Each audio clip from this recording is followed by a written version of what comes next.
지난 9월 하루아침에 언니이자 여동생을 잃었다는 가족. 평상시 어디 아프고 이랬으면 그렇게 생각할 건데 너무 갑자기 이렇게 일이 일어나다 보니까 아직 저는 실감이 안 나서 그냥. 6녀 중 넷째로 가족을 살뜰히 챙기는 버팀목이었던 배은영 씨. 동생은 언니의 죽음이 도무지 이해가 가지 않는다고 말합니다. 몸이 너무 안 좋아, 힘이 너무 없어. 병원 가잖아, 너무 힘이 없어서 안 되겠다. 그래서 같이 택시 타고. 무기력한 몸을 이끌고 지인과 함께 응급실을 찾았던 은영 씨. 그런데 영양제를 맞던 중 갑자기 경련이 일어났고 25분 만에 심정지가 왔다고 합니다. 심폐소생술을 했지만 결국 사망에 이르렀는데요. 부검한 결과 급성 약물 중독이라고 나왔다고 합니다. 급성 약물 중독의 원인으로 제시된 성분의 출처는 예상치 못한 곳에 있었습니다. 비만 치료제 다이어트 약으로 처방했다 하더라고요. 바로 이 다이어트 약 성분이 기준치 이상으로 검출된 겁니다. 사망하기 약 2주 전에도 다이어트 약을 처방받았던 건데요. 비만 환자도 아니었고 오히려 날씬했던 언니에게 장기간 다량의 다이어트 약을 처방한 병원이 가족은 의아하다고 말합니다. 하루에 40알이 넘는 약을 복용하는 것 자체도 충격이었다는데요. 저희도 놀랐는데 저 많은 약을 하루에 3번 한꺼번에 먹는다고 하더라고요. 2013년 6월 처음 복용을 시작한 이후 점차 처방받는 횟수를 늘려 올해 4월부터 9월까지는 매달 약물을 복용해왔답니다. 쌓이는 급성 약물 중독인데 그 약물 중독의 약 성분은 이 다이어트 약을 먹은 이 약 중에 있다고 얘기하더라고요. 네, 지금 부검 감정서로 봤을 때 약물 중독이 직접적 사인으로 나와 있단 말이죠. 제가 환자가 실제로 복용했다는 약을 들고 나왔습니다. 자, 이 약이 환자가 아침, 점심, 저녁 매일 하루에 이만큼씩 먹었다는 양인데 실제로 보기에도 상식적으로 이해가 안 갈 정도로 상당히 많은 양입니다. 자, 그런데 이게 다이어트 약이라고 했다는데 어떤 성분의 약들이 지금 처방이 되어 있는 건가요, 박사님? 예, 처방전을 보시면 예. 여러 가지 약물들이 처방이 돼 있는데요. 28일치씩 돼 있는데 예. 주의 깊게 봐야 될 게 이 펜디메트라진이라는 성분의 약물과 예. 플로옥세틴이라는 성분입니다. 펜디메트라진은 아주 쉽게 얘기하면 이건 마약입니다. 우리가 이제 사회적으로 문제가 되는 히로뽕이라든가 LSD 같은 것들이 다 이런 류입니다. 예. 이거 자체가 용량 의존성이 있고 중독성이 있기 때문에 한두 달 이상 처방을 하게 되면 못 끊습니다, 이거는. 예. 그래서 주의해야 되는 약물이고요. 또 하나는 이 플로옥세틴이라는 약물은 사실은 우울증 치료제입니다. 정신과에서 쓰는 예. 기분을 업시키게 하는 그런 약물입니다. 그래서 펜디메트라진하고 플로옥세틴을 같이 썼을 때 예. 급성 심장사가 일어났다는 보고가 국내에서도 3건이나 이미 있었고요. 두 가지를 같이 써서 문제가 될 가능성이 매우 높은데 각각의 치료 농도조차 높았다. 문제가 있다고 보여집니다. 예. 자, 이렇게 위험성이 높은 약물을 왜 이렇게 지속적으로 처방했는지 이해가 가지 않는데요. 가족들도 역시 의문을 품고 있습니다. 이야기를 좀 들어보시죠. 사망 당시 은영 씨는 살이 많이 빠져 있는 상태였습니다.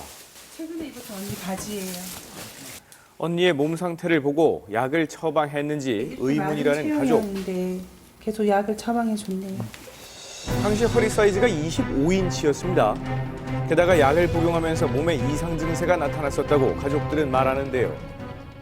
먹으면 심장이 벌렁거리고 조울증도 같이 오고 잠이 안 오기도 하고 근데 자꾸 뭐 이렇게 무릎이 아파 똑똑 소리가 나 뭐 연골이 다 자랐다 이런 말을 했었고 최근에는 폐경이었다고 폐경일에 병원 갔더니라고 얘기까지 했어요.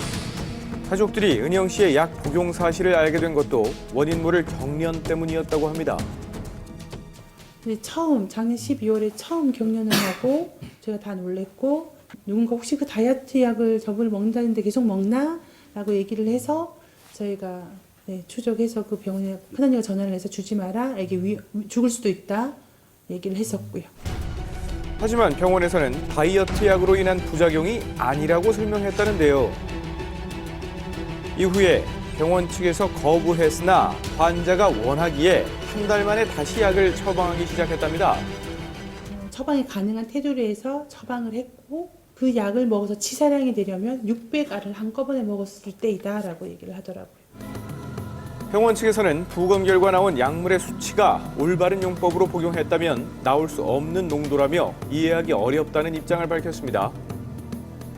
병원에서 보내온 자료에 의하면 한 번에 600알 이상을 먹어야 치사량이라는 건데요. 이러한 처방에 대해 다른 전문가의 의견도 들어보았습니다. 종류가 많은 것은 확실한 것 같습니다.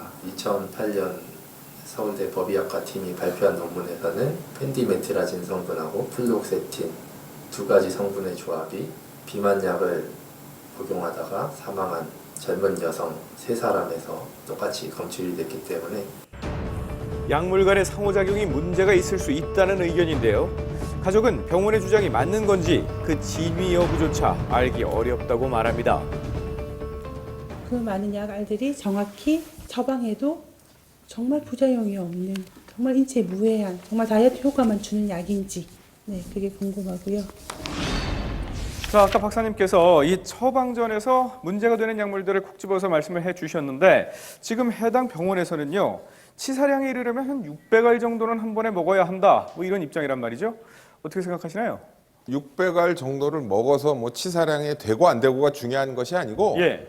부검 감정서에 예. 이미 유효치료 농도를 넘어가 있는 게 나왔고요. 예. 두 번째는 그 두 가지 약물은 굉장히 주의 깊게 잘 써야 되는 약물이라고 생각이 됩니다. 예. 그렇기 때문에 병원 측의 얘기는 조금 신빙성이 없다는 생각이고요. 예. 의무 기록을 보시면 예.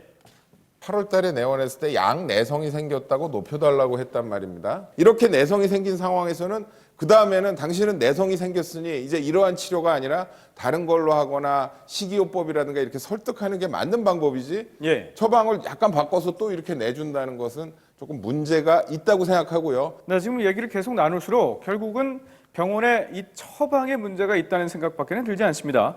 네. 자, 법적으로 이거 어떻게 보시나요, 변호사님? 네, 이 사건에 문제된 펜디메트라진의 경우에는 두 가지가 기재되어 있는데 예. 첫 번째로는 장기간 사용하지 말고 예. 두 번째로는 다른 식욕 억제제라든가 항우울제랑 사용하지 말라고 되어 있습니다. 예. 근데 이 사건에서는 예. 이 두 가지를 다 위반해서 장기간 사용했고 예. 처방하지 말라고 하는 항우울제랑 같이 처방했단 말입니다. 예. 그렇기 때문에 이 부분에 문제가 있는데요. 이것과 유사한 서울고등법원 판례를 보시면 예. 약물에서 첨부된 약전, 사용설명서와 다르게 약물을 처방해서 환자가 사망했을 경우에는 예. 의료과실을 추정한다고 되어 있습니다.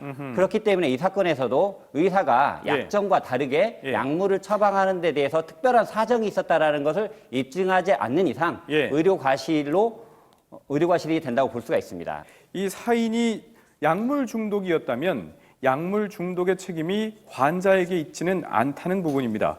의학적 지식이 부족한 환자에게 중독성이 있을 수밖에 없는 약을 지속적으로 처방한 병원에는 더 이상 핑계가 없지 않을까 싶네요. 여기서 마치겠습니다.